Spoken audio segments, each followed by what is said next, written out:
അറേബ്യയിലെ ഒരു ഗ്രാമത്തിൽ ഒരു പാവപ്പെട്ട വൃദ്ധ ഒറ്റയ്ക്ക് താമസിച്ചിരുന്നു. അവരുടെ ഭർത്താവ് മരിച്ചുപോയി, മക്കളുമില്ല. ഇവരുടെ ഭർത്താവ് പണ്ടങ്ങോ യാത്രയ്ക്ക് പോയപ്പോൾ കൊണ്ടുവന്ന ഒരു ചെറിയ കലമുണ്ടായിരുന്നു ഇവരുടെ വീട്ടിൽ. നല്ല ഭംഗിയുള്ള കലം, അതിനൊരു അടപ്പുണ്ട്. ഒറ്റയ്ക്കിരിക്കുമ്പോൾ അമ്മമ്മ ഈ കലത്തിനോട് സംസാരിക്കാറുണ്ടായിരുന്നു. അങ്ങനെ ഇരിക്കെ ഒരു ദിവസം ഇതിനെ എടുത്ത് വൃത്തിയാക്കിയിട്ട് അലമാരിയിലേക്ക് വെച്ച് അടച്ചപ്പോൾ അത് സംസാരിക്കാൻ തുടങ്ങി. അമ്മമ്മേ എന്നെ ഒന്ന് താഴെ ഇറക്കി, എത്ര ദിവസമായിട്ട് എന്നെ പൂട്ടി വെച്ചേക്കാ.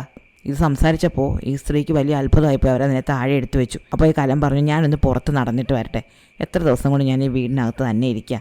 അപ്പോൾ അമ്മമ്മ മനസ്സോടെ ഇതിനെ പോകാൻ അനുവദിച്ചു.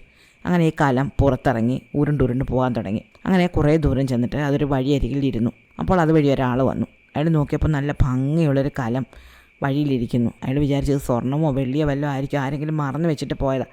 ഇതെടുത്ത് വീട്ടിൽ കൊണ്ടുപോകാം. അങ്ങനെ അയാൾ ഈ കലം എടുത്ത് കയ്യിൽ വെച്ച് വീട്ടിലേക്ക് നടക്കുമ്പോൾ വഴിയിൽ ഒരു തേൻ വിൽപ്പനക്കാരനെ കണ്ടു. അപ്പോൾ അയാൾ വിചാരിച്ചു, എന്തായാലും നല്ല ഭംഗിയുള്ളൊരു കലം ഉണ്ടല്ലോ, ഇതിൽ കുറച്ച് തേൻ വാങ്ങിക്കൊണ്ട് പോകാം. അയാൾ അങ്ങനെ ആ കലം തുറന്ന് അതിൽ നിറയെ തേൻ വാങ്ങി, എന്നിട്ട് അടച്ച് വീട്ടിൽ കൊണ്ടുപോയി.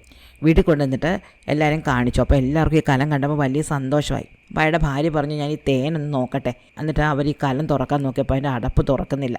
അപ്പോൾ അവർ ഭർത്താവിനോട് പറഞ്ഞത്, നിങ്ങൾ കൊണ്ടുവന്ന ഈ കലം തുറക്കുന്നില്ല കേട്ടോ. ഭർത്താവ് ഒന്ന് തുറക്കാൻ നോക്കി. അയാൾ നോക്കിയിട്ടും തുറക്കുന്നില്ല. മക്കളെല്ലാവരും കൂടെ ശ്രമിച്ച് നോക്കി തുറക്കുന്നില്ല. വേലക്കാരെല്ലാം കൂടെ വന്ന് ശ്രമിച്ച് നോക്കി തുറക്കുന്നില്ല. അയാൾ പോയി ഉളിയും ചുറ്റിക എടുത്തുകൊണ്ടൊന്ന് തുറക്കാൻ നോക്കി, എന്നിട്ടും പറ്റുന്നില്ല. അയാൾ വല്ലാതെ വിഷമിച്ചു. അയാൾ ദേഷ്യപ്പെട്ട് കലം എടുത്ത് വാതിലൂടെ പുറത്തേക്ക് എറിഞ്ഞു. കലം ഉരുണ്ടുരുണ്ട് അമ്മൂമ്മയുടെ അടുത്തെത്തി. എന്നിട്ട് പറഞ്ഞു, അമ്മൂമ്മ ഇതാ ഞാൻ എന്താ കൊണ്ടുവന്ന് നോക്ക്.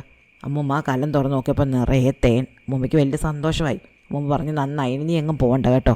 പക്ഷേ പിറ്റേന്നും കലം പറഞ്ഞു, എനിക്ക് പോകണം, എനിക്ക് ഒന്ന് കറങ്ങാൻ പോകണം. പിറ്റേന്നും പോയി ഇങ്ങനെ കറങ്ങി നടന്നു. ഒരാളെടുത്തുകൊണ്ട് പോയി. പോകുന്ന വഴിക്ക് അയാൾ അതിനുള്ളിൽ കുറേ ഇറച്ചി വാങ്ങിച്ചിട്ടു. വീട്ടിൽ ചെന്നപ്പം പഴയതുപോലെ തുറക്കാൻ പറ്റുന്നില്ല. അയാളുടെ വീട്ടുകാരെല്ലാവരും ശ്രമിച്ചു, അയൽക്കാർ ശ്രമിച്ചു, എത്ര ശ്രമിച്ചിട്ടും പറ്റുന്നില്ല. അങ്ങനെ അയാൾ ഈ കലം എടുത്ത് ദൂരേക്ക് എറിഞ്ഞു. കല ഉരുണ്ടുരുണ്ട് ചെന്ന് അമ്മൂമ്മയുടെ അടുത്തെത്തി. അമ്മൂമ്മ തുറന്ന് നോക്കുമ്പോൾ നല്ല ഇറച്ചി. അമ്മൂമ്മ അതൊന്ന് കറി വെച്ചു. പിറ്റേ ദിവസം കലം പറഞ്ഞു, അമ്മൂമ്മേ എനിക്ക് പോകണം. അപ്പോൾ അമ്മൂമ്മ പറഞ്ഞു, വേണ്ട കുഞ്ഞെ, നീ പോകണ്ട. കലം കേട്ടില്ല. കലം അന്നും പോയി. മറ്റൊരാൾ കലത്തിനെ എടുത്തുകൊണ്ട് പോയി. അന്ന് അമ്മൂമ്മയ്ക്ക് പാലാണ് കിട്ടിയത്. അമ്മൂമ്മ പറഞ്ഞു, കുഞ്ഞെ, ഇങ്ങനെ ഇന്ന് നീ പുറത്ത് പോകേണ്ടത് ശരിയല്ല. പക്ഷേ കലമുണ്ടോ കേൾക്കുന്നു. അമ്മൂമ്മ തുറന്നു കൊടുത്തില്ലെങ്കിൽ കലം അലമാരിൽ കിടന്ന് തുള്ളിച്ചാടും, ശബ്ദം ഉണ്ടാക്കും, അങ്ങനെ പുറത്ത് ചാടും. അങ്ങനെ കുറേ ദിവസങ്ങൾ കഴിഞ്ഞപ്പം ആദ്യം കലം എടുത്തുകൊണ്ട് പോയി തേൻ നിറച്ച ആൾക്ക് ഈ കലം വീണ്ടും കിട്ടി. കലത്തിന് ആളെ മനസ്സിലായില്ലെങ്കിലും ആളിന് കലത്തിനെ മനസ്സിലായി. അയാൾ ആ കലം നേരെ എടുത്തുകൊണ്ട് പോയി. എന്നിട്ട് അതിൽ നിറയെ കുതിര ചാണകം നിറച്ചു. എന്നിട്ട് പറഞ്ഞു, ഇനി നീ എങ്ങോട്ടാന്ന് വെച്ചാൽ പൊക്കോ. കലം പോയ വഴിയിലൊക്കെ നാറി. അങ്ങനെ കലം അമ്മൂമ്മയുടെ അടുത്തെത്തി.